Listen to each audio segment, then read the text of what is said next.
Malaria and typhoid are illnesses that are common in the sub-Saharan Africa, especially in areas like Nigeria. For an average Nigeria, every illness is either malaria or typhoid, especially when they have symptoms like headache, fever, abdominal pain. Even without a proper diagnosis to just conclude that it's malaria or it's typhoid. Probably when they have treated malaria, they still feel the same symptoms, they just conclude that it's typhoid and they just go ahead start taking antibiotics, which is not right.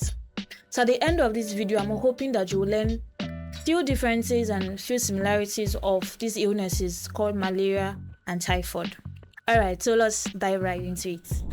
So malaria is an infectious disease that is caused by a protozoan that is usually transmitted by an Anopheles mosquito. While enteric fever or typhoid is an acute systematic illness that is characterized by fever, abdominal pain, and other symptoms that is also transmitted by a bacterium, and flies are notorious agent for transmission of typhoid, which can be gotten from a contaminated food or contaminated water. So the agent for malaria transmission is a protozoan, and the agent for transmission of typhoid or enteric fever is a bacterium.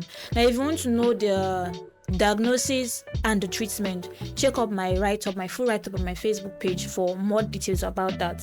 So let's go right into its similarities. Now, both illnesses are illnesses that have similar symptoms, especially symptoms like headache, fever, abdominal pain, loss of appetite, and sometimes constipation or diarrhea. But when you feel both those symptoms, don't just conclude that it's malaria or typhoid. We advise that you see a doctor for proper diagnosis. And for a proper diagnosis, lab tests are required for both illnesses. You need a lab test to diagnose malaria. You need a lab test to diagnose typhoid. Another similarities is that both illness can be treated in a short time, and both illness need urgent attention. So once you start feeling some of these symptoms I mentioned in the video, please do not see a pharmacist or a doctor before you conclude that you have malaria or typhoid, or you begin to start taking antibiotics, which is not good. So for more differences and similarities of malaria and typhoid, check out my write-up on my Facebook page, Dr. On Calls Right.